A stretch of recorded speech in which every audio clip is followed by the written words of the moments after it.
Hello students, आज का हमारा टॉपिक है फ्लोरेसेंस एंड फास्फोरेसेंस।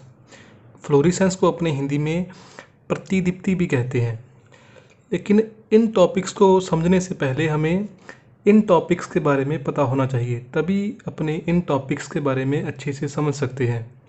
जैसे मैंने ये कुछ टॉपिक लिखे हुए हैं, तो इन टॉपिक को करने से पहले अपने एक एक करके इन टॉपिक के बारे में डिस्कस करेंगे। जैसे सबसे पहला टॉपिक है नेचर ऑफ लाइट, मतलब प्रकाश की प्रकृति। इस टॉपिक के अंदर अपने 3 टॉपिक पढ़ेंगे। विबग्योर के बारे में, विजिबल लाइट मतलब दृश्य प्रकाश, और PAR क्या होता है। तो स्टूडेंट्स, अपने सबसे पहले पढ़ते हैं नेचर ऑफ लाइट के बारे में। हमने लास्ट लेक्चर में पढ़ा था कि जो प्लांट्स है, प्लांट की लीफ के अंदर जो पिगमेंट प्रेजेंट होता है, क्लोरोफिल। कौन सा पिगमेंट प्रेजेंट होता है? क्लोरोफिल। ये क्लोरोफिल पिगमेंट लाइट का अब्जॉर्प्शन कर फोटोसिंथेसिस परफॉर्म करता है। और ये लाइट आ कहाँ से रही है? सूर्य से लाइट आ रही है। इतना अपने लास्ट लेक्चर में पढ़ा था कि प्लांट की लीफ के अंदर पिगमेंट प्रेजेंट होते हैं, जिनमें मेन कौन सा पिगमेंट है? क्लोरोफिल। ये क्लोरोफिल पिगमेंट सूर्य से आने वाली लाइट को अवशोषित करके या उसका अब्जॉर्प्शन करके फोटोसिंथेसिस का प्रोसेस करता है, प्रकाश संश्लेषण की प्रक्रिया करता है। लेकिन आज अपने इसे थोड़ा डिटेल में पढ़ते हैं कि सूर्य से आने वाली इन किरणों के अंदर अलग अलग तरंगदैर्ध्य या वेव लेंथ की वेव्स होती हैं या किरणें होती हैं। अलग अलग वेव लेंथ की किरणें होती हैं। इस वेवलेंथ को अपने लैम्डा से भी शो कर सकते हैं। वेवलेंथ को अपने हिंदी में क्या कहते हैं? तरंगदैर्ध्य। तो अपने क्या पढ़ा है कि सूर्य से आने वाली जितनी भी किरणें हैं या जितनी भी वेव्स हैं, उन सभी की तरंगदैर्ध्य या वेवलेंथ क्या होती है? अलग अलग होती है। लेकिन मनुष्य के द्वारा सिर्फ 390 nm से लेकर 780 nm की वेवलेंथ वाली लाइट को देखा जा सकता है। कि मनुष्य के द्वारा सिर्फ 390 nm मतलब नैनोमीटर से लेकर 780 नैनोमीटर तक की जो लाइट होती है उसे ही देखा जा सकता है। ना ही तो इससे ज़्यादा वाली लाइट को देखा जा सकता है और ना ही इससे कम वाली लाइट को मनुष्य के द्वारा या ह्यूमन के द्वारा देखा जा सकता है। तो जिस लाइट को मनुष्य के द्वारा देखा जा सकता है उसे अपने क्या कहते हैं? विजिबल लाइट या दृश्य प्रकाश, विजिबल लाइट। और विजिबल लाइट की वेवलेंथ 390 नैनोमीटर से लेकर 790 नैनोमीटर तक होती है। यदि इसे अपने एंगस्ट्रॉम में शो करना हो तो अपनी वैल्यू क्या होगी?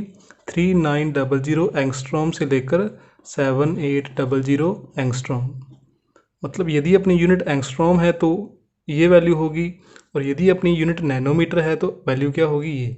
तो विजिबल लाइट की जो वेवलेंथ होती है या तरंगदैर्ध्य होती है, जिसे मनुष्य के द्वारा या ह्यूमन के द्वारा देखा जा सकता है, वो कितनी होती है? 390 नैनोमीटर से लेकर 780 नैनोमीटर तक। इस विजिबल लाइट के अंदर 7 कलर की वेव्स होती हैं। कि इस विजिबल लाइट के अंदर कितने कलर की वेव्स होती हैं? 7 कलर की वेव्स होती हैं, जिन्हें अपने कहते हैं विबग्योर। विबग्योर। ये सभी 7 कलर आपस में मिलकर किस लाइट का फॉर्मेशन करते हैं? सफ़ेद प्रकाश या वाइट लाइट का फॉर्मेशन करते हैं, जिसे अपने देखते हैं। अपने को सूर्य से आने वाली जो लाइट है वो वाइट कलर की दिखाई देती है, क्योंकि ये 7 कलर आपस में मिलकर किसका फॉर्मेशन करते हैं? वाइट लाइट का फॉर्मेशन करते हैं, सफ़ेद प्रकाश का फॉर्मेशन करते हैं। इस विबग्योर में से जो सबसे कम वेवलेंथ होती है या सबसे कम तरंगदैर्ध्य होती है वो किसकी होती है? वॉयलेट कलर की। कितनी होती है? 390 नैनोमीटर से लेकर 430 नैनोमीटर। और जो सबसे ज़्यादा वेवलेंथ होती है, तरंगदैर्ध्य होती है, वो किस कलर की होती है? रेड कलर की या लाल प्रकाश की। और इसकी वैल्यू कितनी है? 660 से लेकर लगभग 780 नैनोमीटर। लेकिन अपने लास्ट लेक्चर में पढ़ा था कि फोटोसिंथेसिस के प्रोसेस में ये जो क्लोरोफिल पिगमेंट है, इस क्लोरोफिल पिगमेंट के द्वारा इन 7 कलर में से किस कलर की लाइट को अब्जॉर्ब किया जाता है। तो वो कौन सा कलर था जिसको क्लोरोफिल के द्वारा फोटोसिंथेसिस के प्रोसेस में अब्जॉर्ब या अवशोषण किया जाता है। तो वो है रेड कलर, ब्लू कलर और वॉयलेट कलर। और जिसका सबसे कम अवशोषण या एब्जॉर्प्शन किया जाता है या जिसका रिफ्लेक्शन किया जाता है वो कौन सा कलर है, ग्रीन कलर, जो अपने लास्ट लेक्चर में पढ़ा था। तो इसका मतलब फोटोसिंथेसिस के प्रोसेस में प्लांट्स के द्वारा या क्लोरोफिल के द्वारा किस वेवलेंथ वाले प्रकाश को या लाइट को अब्जॉर्ब किया जाता है, रेड, ब्लू और वॉयलेट को। मतलब ये तीनों लाइट वाला प्रकाश या तीनों वेवलेंथ वाला प्रकाश फोटोसिंथेसिस में क्या होता है, यूज़फुल होता है। और इसे ही अपने क्या कहते हैं, PAR। मतलब इस विजिबल लाइट में प्रेजेंट डिफरेंट वेवलेंथ वाली वेव्स में से या अलग अलग तरंगदैर्ध्य वाली किरणों में से जिन वेव्स का या जिन किरणों का यूज़ प्लांट के द्वारा फोटोसिंथेसिस के प्रोसेस में किया जाता है, उन वेव्स को अपने क्या कहते हैं या उन किरणों को अपने क्या कहते हैं, PAR। इस विजिबल लाइट में से जो लाइट फोटोसिंथेसिस के प्रोसेस में प्लांट के लिए यूज़फुल होती है उस लाइट को अपने क्या कहते हैं, PAR। और इसकी फुल फॉर्म होती है PAR की फोटोसिंथेटिकली एक्टिव रेडिएशन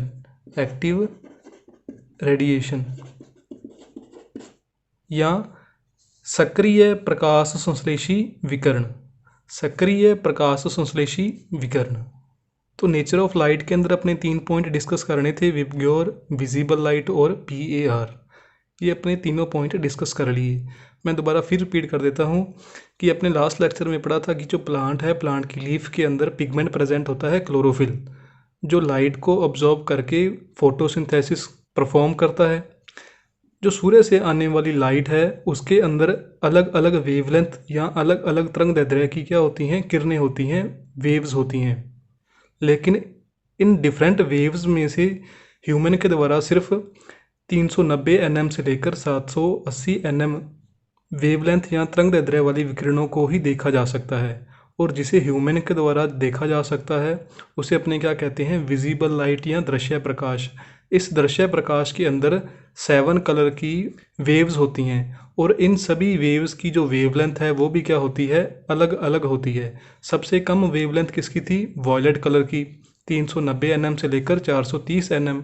और सबसे ज़्यादा वेवलेंथ किसकी थी, रेड कलर की, 660 nm से लेकर 780 nm तक। ये सातों वेव्स आपस में मिलकर किसका फॉर्मेशन करती हैं, वाइट लाइट का फॉर्मेशन करती हैं। और इस विबग्योर में से या इस विजिबल लाइट में से क्लोरोफिल के द्वारा फोटोसिंथेसिस के प्रोसेस में किसको अब्जॉर्ब किया जाता है या किसका अवशोषण किया जाता है, सबसे ज़्यादा किया जाता है रेड लाइट का, फिर ब्लू और वॉयलेट का, और सबसे कम किसका किया जाता है, ग्रीन कलर का। तो मतलब इस विजिबल लाइट में से जो लाइट फोटोसिंथेसिस के प्रोसेस में प्लांट के लिए यूज़फुल होती है उसे अपने क्या कहते हैं, PAR, मतलब फोटोसिंथेटिकली एक्टिव रेडिएशन। अब अपने नेक्स्ट डिस्कस करते हैं फोटोन एंड क्वांटा के बारे में। नेक्स्ट अपना टॉपिक है क्वांटा। स्टूडेंट्स, जो सनलाइट की वेव्स होती हैं, सनलाइट की वेव्स या सूर्य के प्रकाश की किरणें, इन वेव्स के अंदर जो एनर्जी प्रेजेंट होती है वो एनर्जी पैकेट्स की फॉर्म में होती है, पैकेट्स की फॉर्म में होती है। इन्हीं पैकेट्स को अपने क्या कहते हैं, क्वांटा कहते हैं। मैं दोबारा फिर रिपीट करता हूँ कि जो सनलाइट की वेव्स होती हैं, मतलब सूर्य के प्रकाश की किरणें होती हैं, उन किरणों के अंदर या वेव्स के अंदर एनर्जी प्रेजेंट होती है और वो एनर्जी किस फॉर्म में होती है, पैकेट्स की फॉर्म में होती है। तो एनर्जी के इन्हीं पैकेट्स को अपने क्या कहते हैं, क्वांटा कहते हैं। नेक्स्ट अपना टॉपिक है फोटोन। अपने बात की थी सनलाइट की वेव्स की, मतलब सूर्य के प्रकाश की किरणों की। मान लो ये एक सनलाइट की वेव्स है, तो फोटोन क्या होते हैं, सनलाइट का प्रत्येक वो पार्टिकल या कण जिसके अंदर एनर्जी प्रेजेंट होती है, उस पार्टिकल को अपने क्या कहते हैं? फोटोन कहते हैं। अपने पढ़ा था कि सनलाइट की वेव्स के अंदर क्या होती है? एनर्जी होती है।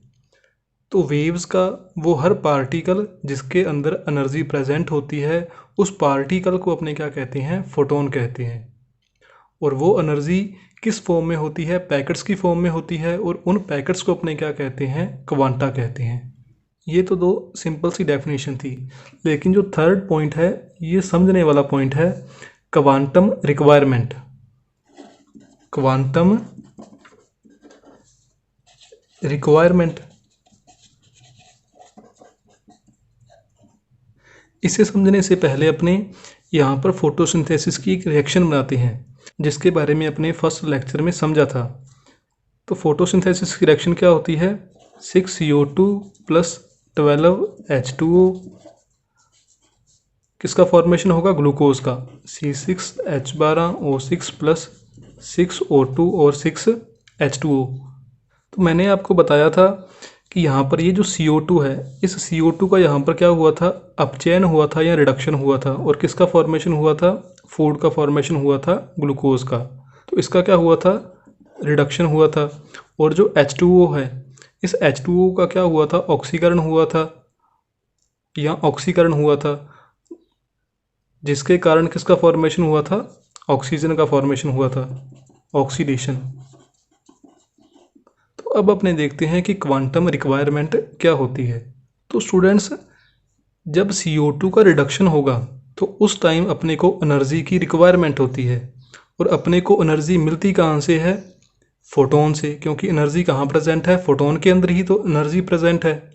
तो CO2 के रिडक्शन के लिए जितने फोटोन की रिक्वायरमेंट होती है, उन्हें ही अपने क्या कहते हैं? Quantum requirement.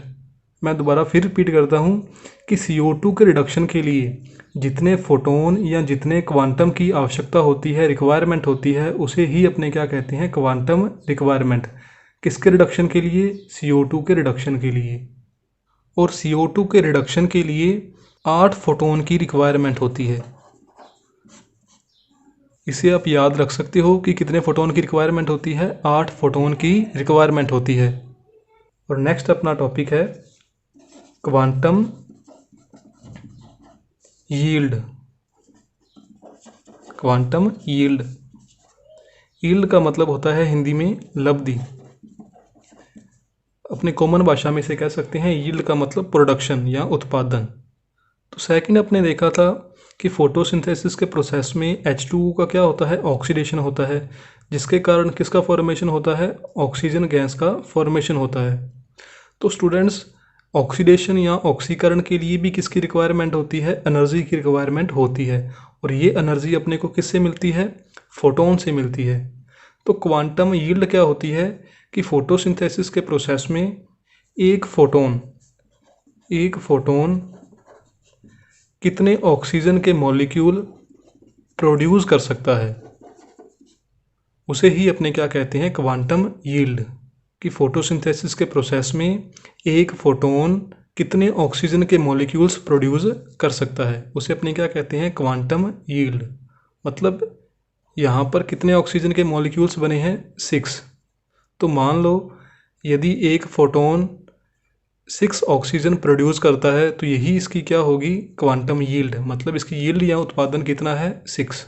तो ये चारों डेफिनेशन मोस्ट इम्पॉर्टेंट है, जो कि एक दूसरे से रिलेटेड है और है भी आसान ही, बस थोड़ा सा ध्यान देने की ज़रूरत है। अब अपने डिस्कस करते हैं जो अपना मेन टॉपिक था, फ्लोरेसेंस एंड फास्फोरेसेंस। तो अपना फर्स्ट मेन जो टॉपिक था वो था फ्लोरेसेंस। फ्लोरेसेंस जिसे अपने हिंदी में प्रतिदीप्ति भी कहते हैं। तो स्टूडेंट्स, जैसा कि आपने पढ़ा है कि फोटोसिंथेसिस के प्रोसेस में जो क्लोरोफिल होता है, ये कौन सा पिगमेंट है? क्लोरोफिल। ये क्या करता है? सनलाइट को एब्जॉर्ब करता है या सूर्य के प्रकाश का अवशोषण करता है। मान लो इस क्लोरोफिल के मॉलिक्यूल ने अभी तक सूर्य के प्रकाश का अवशोषण नहीं किया या सनलाइट का एब्जॉर्प्शन नहीं किया, तो इस क्लोरोफिल मॉलिक्यूल्स के अंदर जो इलेक्ट्रॉन है वो सभी अपनी अपनी ऑर्बिट के अंदर चक्कर लगा रहे हैं। मान लो ये क्लोरोफिल के अंदर इलेक्ट्रॉन है और ये अपनी ऑर्बिट के अंदर ही क्या लगा रहे हैं, चक्कर लगा रहे हैं ये इलेक्ट्रॉन। लेकिन जब ये क्लोरोफिल का मॉलिक्यूल सनलाइट को एब्जॉर्ब करेगा तो सनलाइट में क्या होती है, एनर्जी होती है। तो इस एनर्जी को अब्जॉर्ब करके ये क्लोरोफिल किस स्टेज के अंदर आ जाएगा, एक्साइटेड स्टेज के अंदर आ जाएगा। किस स्टेज में आ जाएगा, एक्साइटेड स्टेज में आ जाएगा। जिसके कारण क्या होगा कि ये इलेक्ट्रॉन अपने ऑर्बिट से कहाँ चले जाएंगे, बाहर वाले ऑर्बिट में चले जाएंगे और वहाँ पर चक्कर लगाना शुरू कर देंगे सिर्फ कुछ समय के लिए। कि पहले क्या था कि जब क्लोरोफिल के मॉलिक्यूल ने इस सनलाइट को अब्जॉर्ब नहीं किया था, मतलब ये जो क्लोरोफिल का मॉलिक्यूल किस स्टेज के अंदर था, ग्राउंड स्टेज के अंदर था, अपनी मूल अवस्था में था। तो इसके इलेक्ट्रॉन अपने ही ऑर्बिट में या अपनी ही कक्षा में चक्कर लगा रहे थे। लेकिन जब इस क्लोरोफिल के मॉलिक्यूल ने सनलाइट को अब्जॉर्ब किया, सूर्य के प्रकाश का अवशोषण किया, तो सूर्य के प्रकाश में क्या थी, एनर्जी थी। इस एनर्जी को ग्रहण करके ये क्लोरोफिल का मॉलिक्यूल किस स्टेज में आ गया, एक्साइटेड स्टेज में आ गया। जिसके कारण इसके इलेक्ट्रॉन अपने ऑर्बिट से कहाँ चले गए, बाहर वाले ऑर्बिट में चले गए कुछ समय के लिए। जब ये इलेक्ट्रॉन दूसरे ऑर्बिट से, मतलब बाहरी ऑर्बिट से अपने ऑर्बिट में आते हैं, तो बाहरी ऑर्बिट से अपने ऑर्बिट में आते टाइम ये एनर्जी को रिलीज़ करते हैं।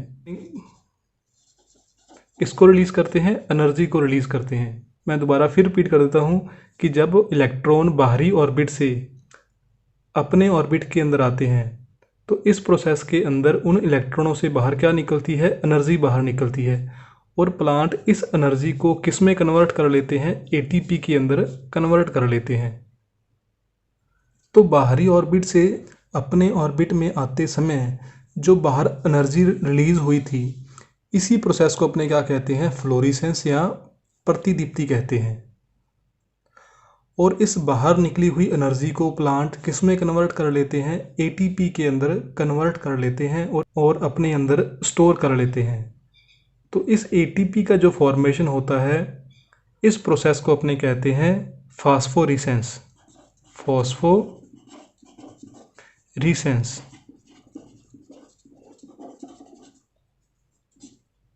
मतलब इसे अपने इस प्रकार भी समझ सकते हैं कि ये एक क्लोरोफिल का मॉलिक्यूल है जो ग्राउंड स्टेज के अंदर है। जब ये किसको ऑब्जॉर्व करेगा, लाइट को ऑब्जॉर्व करेगा, तो किस स्टेज के अंदर आ जाएगा, एक्साइटेड स्टेज के अंदर आ जाएगा। एक्साइटेड स्टेज में आने के बाद इससे बाहर क्या निकलेंगे, इलेक्ट्रॉन बाहर निकलेंगे। और ये क्लोरोफिल फिर किस स्टेज में आ जाएगा, ऑक्सीडाइज स्टेज के अंदर आ जाएगा। इस प्रकार ऑक्सीकृत अवस्था या ऑक्सीडाइज स्टेज के अंदर आ जाएगा। और ये बाहर निकले हुए इलेक्ट्रॉन जब अपने वापस ऑर्बिट में आते हैं तो उससे बाहर क्या निकलती है, एनर्जी। और वो एनर्जी किस में कन्वर्ट हो जाती है, एटीपी के अंदर, जिसे अपने क्या बोला था, फॉस्फोरेसेंस। तो स्टूडेंट्स, जो टॉपिक अपने आज डिस्कस किए हैं ये फोटोसिंथेसिस के कुछ बेसिक टॉपिक हैं जो एग्ज़ाम के अंदर बार बार पूछे जाते हैं। आसान से पॉइंट है लेकिन इन्हें ध्यान से पढ़ने की ज़रूरत है।